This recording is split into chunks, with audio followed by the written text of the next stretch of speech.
Next, we will go to the gentlelady from Minnesota, Ms. Omar. Thank you. Director Young, thank you so much for being with us. Just to piggyback off some of the questions that you were being asked that you didn't really have the chance to fully and clearly answer, does the president's budget proposal add to the deficit? The president's proposal not only doesn't add to the deficit, his policies would reduce the deficit over 10 years by nearly $3 trillion. Mm-hmm. And in regards to presidents adding to the deficit, what historical understanding do you have about that? I've mentioned where I used to sit. I've been in receipt of lots of budgets, and it is not a norm for presidents to send up proposals that pay for their not only spending and investments, but tax cuts. And would you say that this president has reduced the deficit or increased the deficit in his proposals over the last 2 years? He presided over a $1.7 trillion deficit reduction in his first 2 years. And I know that you have continuously repeated the fact that we find ourselves in this predicament, as many other countries find themselves in this predicament because of COVID. What does that tell us about the fiscal health of our country in comparison to other countries who have also dealt with the pandemic?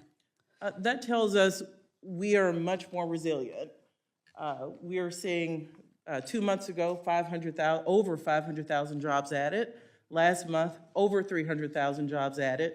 Most economists would not and did not forecast that level of employment growth. Mm-hmm. And there was a question about what are Americans willing to invest in? I know that in the last 2 years, we reduced child poverty by 40%. We invested in addressing the climate change. But I also know that we've been investing in things like housing, creating affordable housing, and making sure people are able to buy housing. The Minnesota Housing Agency estimates that it would take $2 billion per year to secure the housing of all cost-burdened, low-income Minnesotans. I'm happy that this budget addresses this financial need and recognizes this important truth, that housing is a human right. Our state agency has been using federal and state funds to develop transformative programs to expand and maintain our affordable housing stock. One example is Minnesota's down payment loan program centered on racial and economic equity. The agency hopes to have 40% of first-time homebuyer mortgages go to households of color by 2023, and they actually hit this goal much earlier last year. In my district alone, almost 60% of these loans went to people of color in fiscal year 2022. However, this down payment assistance currently relies on state funds and private-public partnership. Federal and state funds have not kept up with demand. So our state agency has had to make up the difference, which has constrained their budget. Could you explain how the president's budget could help Minnesota narrow the racial wealth gap through affordable housing and mortgage lending programs? I think a lot of Americans still see home ownership as the path to the American dream. Lots of families' wealth is tied into home ownership. That's why this president feels very strongly that we should do everything we can to encourage that, including increasing more affordable housing supply, which we have proposals to do. We also have a first-time homeowner program. $10 billion in total would help 400,000 people. And I want to be clear who would be eligible for that. Those whose parents do not own a home, so I wouldn't have gotten this, and my child won't get this. This is about putting people on a different path and giving them a leg up, a little breathing room, as the president says. Income below 120% of the area median income and covers their down payment and closing costs.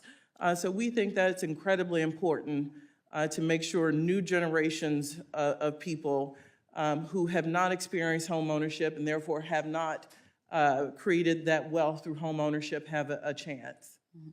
And so you would say these programs help families that we heard talked about earlier who are overwhelmed with housing costs and the ability to afford a house. It would help families be able to feed their children with this budget proposal, that it would help make sure families have jobs to sustain themselves. At least 400,000 families with this proposal to start. And it's also critical we look at the proposals that would encourage the building of affordable housing. We know there is a housing stock problem in many parts of this country. Thank you, and I yield back. Thank you, Chairman. Thank you all for being here with us and for your patience today. In my district, a lot of retirees' hard-earned dollars are at risk, and many of them are worried about what might happen with some of the conversations around raising the retirement age. In France, we're seeing the consequences of raising the retirement age against the interest and will of workers. I hope Congress is taking notice of that. It is not trivial to propose raising the age to retire when many working class people are living paycheck to paycheck with exhausting jobs. And we have better ways to address solvency and fiscal issues with important programs like Social Security and Medicare. Dr. Sandy, can you outline proposals that would make our social safety net more sustainable and effective, which shouldn't require workers to pick up the tab?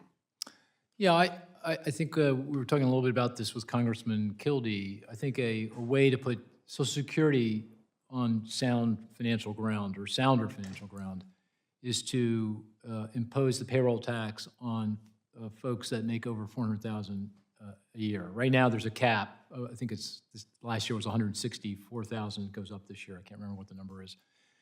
But if you impose it on the folks that make over $400K, that would generate a significant amount of revenue that would go a long way to putting Social Security on very solid ground. And all we would be doing is ultimately raising the percentage of earnings that are affected by the payroll tax back to where it was when Social Security was first established back in the 1930s. So, and the reason we've gotten into this kind of situation, many reasons, but one is the ongoing skewing of the income and wealth distribution, and this would go a long way to addressing, that issue. So I think that would be a good way of, in the case of Social Security. Medicare and Medicaid are more difficult because it goes to the cost of medical care, and that's, as we all know, a very complex issue. And we talked a little bit about prescription drug negotiations as an example of something that we could work on to make that a way of restraining the growth in medical care expenditures, not cutting benefits, but making them more affordable. So those are two examples. I appreciate that. It's good to know that there are options that don't require Americans to work longer. Mr. Chairman, I would like to enter into the record a report released this week from the Center for American Progress on the fiscal and socioeconomic costs of tax cuts. Without objection, so ordered. Thank you. Without the Bush and Trump tax cuts, debt as a percentage of the economy would be declining permanently. Over the past 25 years, tax cuts enacted initially during the Republican trifecta severely slashed federal revenues. It is estimated that these tax cuts have added $10 trillion to the debt since their enactment. Dr. Sandy, could you explain why making the Trump tax cuts permanent would harm our fiscal and economic outlook? It would be very costly. In fact, in the baseline budget, the budget that we've all been alluding to here, that the CBO scores, assumes that the tax cuts will expire as they are currently legislated under law. So if they're made permanent, then that baseline budget would show much worse fiscal outlook than we're talking about here, and to a significant degree. And you make a great point. The last time, I think the good benchmark here is in the year 2000, fiscal year 2000, we had a surplus. That was the last year we had a surplus. And you're right, there's many reasons for that, some of which were fortuitous, but some of which were the result of good policymaking in the 1990s and during the Clinton administration. And a number of things have conspired to erode our fiscal situation. The tax cuts under President Bush, the tax cuts under President Trump contributed, and the spending that will also increase significantly because of a number of crises, the financial crises, very significant increase. The pandemic, a massive increase. And also the war conflicts overseas, the wars that we've been fighting in the Middle East. So you add all that up, that's now put us into the position that we're in today with a debt to GDP, publicly traded debt to GDP that's close to 100%. So it's a combination of things that have gotten us into this predicament. I really appreciate that. Thank you so much. It is obviously clear with that these tax cuts shouldn't even be on the table if we're trying to be serious about our fiscal responsibility. It's one thing for our Republican colleagues to say they want to be fiscally responsible, and it's another for them to continue to push for tax cuts for the rich and corporations. This kind of hypocrisy really puts the health of our economy at risk. And I hope that we become sensible in addressing the fiscal health of our country. Thank you. I thank the gentlelady from Minnesota and now yield 5 minutes to Mr. Ben Klein from Virginia. Thank you, Mr. Chairman. I was worried that The gentlewoman yields back. Ms. Omar, you're recognized for 5 minutes. I move to strike the last word. You're recognized for 5 minutes. It is no secret that student loan debt has become an overwhelming burden on millions of Americans, preventing them from achieving their dreams, hindering their ability to contribute to our economy.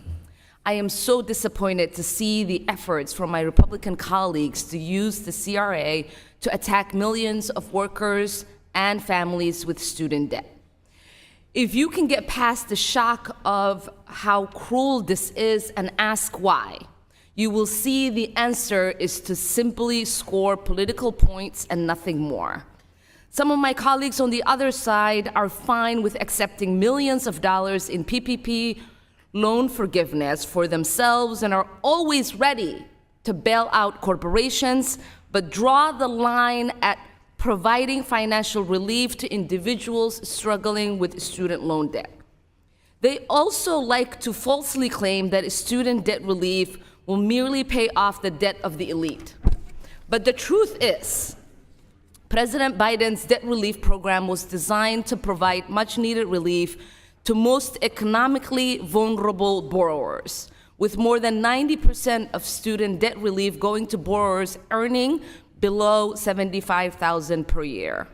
That includes more than 75,000 constituents in Chairwoman Fox's district who are eligible for student debt relief, 77,000 constituents in Chair Owen's district, and almost 97,000 constituents in Representative Stefanik's district, and over 40 million eligible constituents across the country that would benefit from debt relief, half of which have already been fully approved for discharge but are in limbo because of politically motivated efforts by the Republicans. Since the beginning of the payment pause, which began under the Trump administration and has had bipartisan congressional support up until recently, millions of borrowers have been able to use the monthly savings to keep food on the table and roof over their heads during the pandemic. But perhaps the cruelest piece of this proposal is the one that would retroactively overturn the 7th payment pause. This would not only force borrowers back into repayment, but resulting in thousands of dollars in payments and accumulated interest added back onto their balances. The cruelty is the point. The reality is that payment pause has been a critical economic lifeline for tens of millions of borrowers. Public service workers have been able to accrue credit towards forgiveness under PSLF. This proposal will also claw back progress made and reinstate loans that have been canceled over this time frame. These are the same nurses, educators, service members, and hundreds of thousands of other public service workers across the country who have been called our heroes over the course of this pandemic.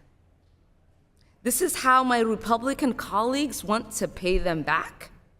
The fact is that student loan borrowers and their families should not be used as a political pawn. Congress should be acting to improve the circumstances of the American people, not attempting to thwart the president's efforts. Let us stand up for the tens of thousands of federal student loan borrowers and their families who would be affected by student debt. Vote no on this resolution. I yield back. The gentlewoman yields back. I feel like our education system is under assault. In many states, there are drastic measures that are being taken that is going to make it hard for a lot of our kids to feel as if they are part of a community and can receive the education that they need in order to be able to succeed. There are organizations like Moms for Liberty. I call them Moms for Dictatorship, for disrespect, for disinformation, for abuse, for harassment, for bullying, because many of the things that they are advocating for is to create an environment where a lot of our kids feel intimidated, a lot of our kids feel as if they are not living in an open, inclusive society. When we think about the meaning of liberty, we think about liberty and the pursuit of happiness, letting people achieve their dreams and be able to exist as they wish to exist in this country and around the world. So I want to hear what the Department of Education is doing to push back against some of this discourse, some of the legislation that's being proposed in Florida and in Texas. We saw that there was a legislation that was asking for young women to disclose when they were menstruating. I cannot imagine the level of disrespect that a child might feel or my daughters might feel when a teacher or administrator wants to get some information that is so personal for them. So what is the Department of Education doing? Thank you, Congresswoman. And yes, we also feel that students who are most in need of support are often targeted by folks and made to feel that they're not welcome or accepted for who they are. Yeah. Does the Department of Education have tools to push back against that, or do you need legislation to help you do that? Clearly, legislation would help, and we would be, implementing legislation. But we have provided more fact sheets and documents around the rights of educators, the rights of education leaders, the responsibilities that they have. We've made sure that our Office for Civil Rights is responsive and clear around what role they provide. Our Office of Elementary and Secondary Education has provided countless documents and clarity around what the roles and responsibilities are of boards and state officials. And we've stood up and used our position to make sure we made it clear that all students should be respected, all students should be seen and valued for who they are. And we're going to continue to do that. We recognize many of our students are under attack, especially our most vulnerable students, and we have the responsibility to stand up for those students, whether it's through op-eds, using the bully pulpit, clarifying fact sheets. Yeah, thank you. We've done our part, and we're going to continue. Yeah.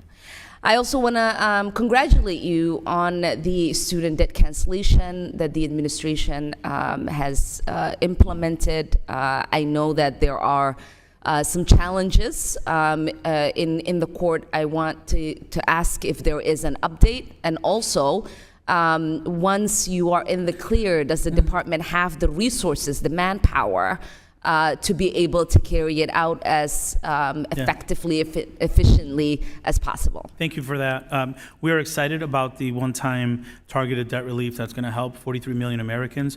We look forward to a positive decision from the Supreme Court. And we are geared up, ready to go. We recognize it's never been done before to bring on up to 43 million people back to repayment. The Student Aid Office is ready. We want to be more responsive than we've been in the past and make sure that we provide good service. I will say that if the budget proposal that we have here is not supported, it would significantly impact our ability to serve the 43 million borrowers. It would affect our ability to serve those students who are going to be eligible for FAFSA. We anticipate over 600,000 more students having access to higher education with our better FAFSA. Wonderful. And we look forward to making sure you have the resources that you need and that Republicans do not succeed in stopping you from this completing this effort. Thank you so much, and I yield back. Thank you. Thank you. Secretary Becerra, it's really good to see you. My daughter, who welcomed you to her school the other day, sends her greetings when I told her that you'll be coming to testify. I wanted to talk to you about drug pricing. I know that we did an incredible job with the Inflation Reduction Act. It was a historic effort to reform and improve the affordability of healthcare, and many of my constituents and seniors are particularly excited about the fact that there is a law that would also place an out-of-pocket limit on senior drug pricing and require drug companies to provide rebate when they raise their list prices faster than the rate of inflation. Many of them are also excited that you now have the ability to negotiate prescription drug prices. So I wanted to ask you, how are these tools, these new tools that we provided, going to help you do just that, lower the cost for people on Medicaid? Within the Medicare program, it is working tremendously well.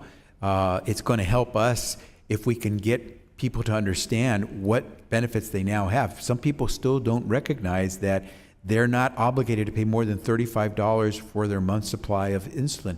Many people aren't aware that they won't pay a penny anymore for a vaccine for, say, shingles, which can cost between $200 and $300. So one of the things we're really working on is communicating more, reaching people, going to districts of members of Congress so we can work with you to make sure people understand what these new benefits are in the president's new prescription drug law. Mm-hmm. As you know, the Administration for Child and Families hosted its annual tribal consultation, and they were able to look at policies and priorities. In June, can you talk to us a little bit about this important gathering? At the Department of Health and Human Services, we do consultation with our tribal partners. We believe that sovereignty is an important pillar of tribal governance, and we work closely with our tribal governments to make sure that we know where they would like to see HHS go, our Indian Health Services. And so we engage in very robust consultation with tribal leadership to make sure that when we are putting out policy, it is with the understanding that Indian country is supportive and on board. And as you know, approximately 7% of all American Indians and Alaska Natives live in urban and suburban areas. Can you also speak to the importance for the department as they do this consultation, and what are they willing to do in order to communicate with urban Indian communities and organizations? We consider very important the voice of tribal members who live in urban communities and may not live on tribal land. And we have mechanisms to make sure that their voice is included in all of these consultations, because we want to make sure that when we say Indian country, we include every member of a tribal community, whether or not they live on tribal territory. As someone who represents the largest Native urban communities, I really do appreciate that. That's important. I wanted to switch gears and talk to you about this report that came out from HHS Inspector General's office about the failures of state of child welfare agencies to properly report missing children to the National Center for Missing and Exploited Children. It was shockingly 76% of the missing children were not being reported in accordance with federal requirements.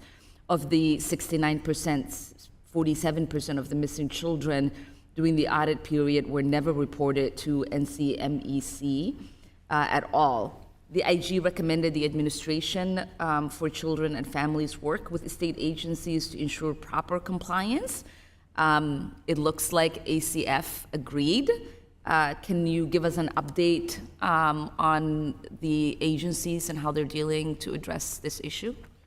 Thank you for the question, Congresswoman. Yeah, we are trying to move forward in adopting many of the recommendations by the Inspector General. We would like to be able to work as closely as possible with the local agencies that are the enforcers of child welfare laws. We want to make sure that every tool that we have that we can put at their disposal, resources as well, we advise them of. I suspect you'll find that many of these local agencies are very stressed, understaffed. We'll do everything we can, and with your support, we might be able to get the resources and authorities to work closer with these agencies to make sure all children are protected. And I'll be following up with you on that. Thank you, and I yield back.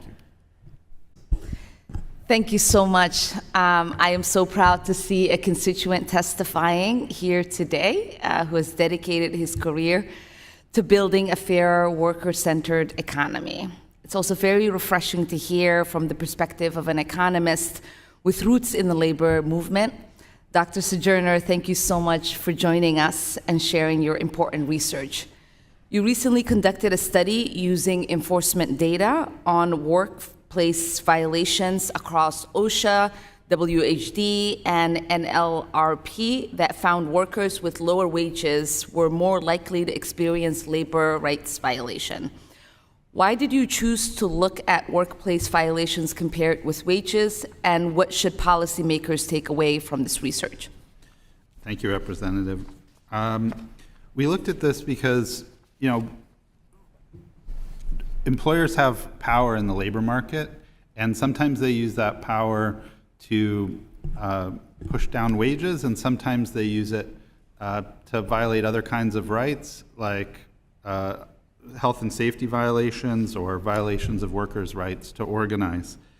And what we see is that when wages rise within a labor market, violations tended to decrease. So when workers have more bargaining power in the economy, they're able to push up wages and push down rights violations. But when employers have more bargaining power, they're able to extract more value from the relationship through lower wages and other kinds of changes that sometimes violate workers' rights. And so we just wanted to enrich our understanding of the economy. Too often we focus just on wages because they're easy to measure relatively, but other aspects of workers' experiences like healthy and safe jobs or right to speak out freely about working conditions are also important in their lives and in their work to try to improve their work. And in that same study, you also found that unions were found to decrease labor rights violations. Can you tell us how unions help in protecting workers in the workplace? Yeah, so unions are a way for workers to have an independent voice where they don't fear retaliation because they're not alone when they're speaking up about issues that they are confronting in the workplace and issues that they share with their coworkers, often involving bad management decisions or things like this.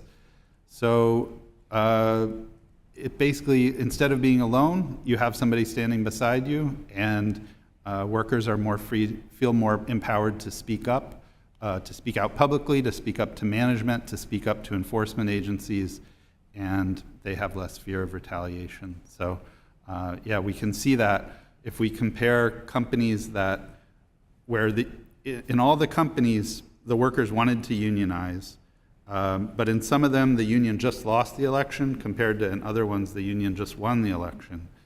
So there's nothing really that different. They all wanted to unionize, but some did successfully and some failed. Years later, you can see that workers in those unionized workplaces are more likely to speak up and file complaints. Mm-hmm. I've worked in places where we had a union and places where we didn't. I could definitely see that. Dr. Joyner, you also conducted an interesting study looking into the availability of early childhood education in Minnesota. Yeah. You found that the average family in Minnesota lives in a location where there are nearly 2 children for every nearby slot of licensed capacity. Can you talk a little bit about what families had lower levels of access and how this impacted them? Yeah, thank you. And this is an important workforce issue too, in terms of especially equitable access to earnings opportunities for women and mothers and parents generally in the economy. Having access to affordable, high-quality care is a huge barrier to work and earning for a lot of them. So in Minnesota, what we found was, Minnesotans living in low-income communities had less access. Communities of color had less access, and there are moves to try to address those inequities. Yeah. Yeah. Thank And I'm you. sure there's a policy recommendation for us to close that gap. So thank you so much for being here today and for your work. Thank you. I yield back, Chair. Thank you, and we'll now recognize the gentlewoman from Minnesota, Ms. Omar. Thank you, Chairman. I'm truly shocked that we're having this hearing today. Not only was the budget resolution due on April 15th, but we're in the midst of a shutdown crisis because Republicans can't even organize their own caucus to pass funding levels that we already agreed to. And now they launch some of the most radical cuts to healthcare, to housing assistance, to food assistance, to the postal office, and nearly every program under the sun, all while doing nothing to rein in our nearly $1 trillion Pentagon budget or the trillions they have handed out to millionaires and billionaires through the Trump tax cuts. There's a lot of awful stuff in this budget. There are millions of vulnerable children, moms, and dads, and more who will literally have Medicaid taken from them. There are massive cuts to food assistance, literally starving families who are already struggling with food prices. There is the totally kooky math, which, as the $1 trillion they claim to save from improper payments, even though every expert will tell you this is bogus. And there is the commission. They tuck into the resolution to slash Social Security and Medicaid despite their attempts at denying they want to cut these vital programs. But what is most sickening is that they entirely leave in place the Trump and Bush tax cuts to benefit them and their friends, which have cost over $10 trillion and are responsible for almost all of the increasing debt ratio. Permanently extending the Trump tax giveaway would benefit households in the richest 1% more than twice as much as those in the bottom 6% as a share of their income, providing roughly $41,000 tax cut for the top 1% at a cost of around $300 billion per year. This is on top of handouts to millionaires and billionaires already receiving from the permanent provisions of the Trump tax cuts. Oh, and on top of that, they defund enforcement of high-earning tax cheats. In his opening remarks, the chairman even said, "We don't need an army of IRS agents." Well, guess what, Chairman? Increasing tax enforcements would raise over $1 trillion over the next decade, according to the most recent research. So you have to ask, who stands to benefit from all of this? Well, it turns out millionaires look out for one another. It's the Republican members of this committee, at least 9 of whom are millionaires, according to the latest data from Open Secrets. That includes Buddy Carter, who has vocally pushed to slash Medicaid and take away health care from his constituents, who himself is worth $33 million.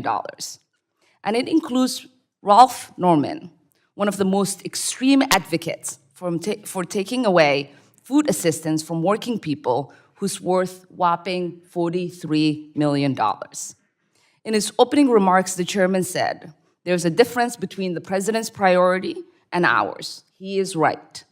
President Biden is worried about taking care of the country. The president is about making sure the economy works for everyone, that kids have enough food to eat, and that millionaires and billionaires pay their fair share. As Humphrey once said, the moral test of government is how it treats those who are in the dawn of life, the children, those who are in the twilight of life, the aged, and those who are in the shadows of life, the sick, the needy, and the handicapped. Clearly, Republican colleagues are failing that test. Thank you, and I yield back.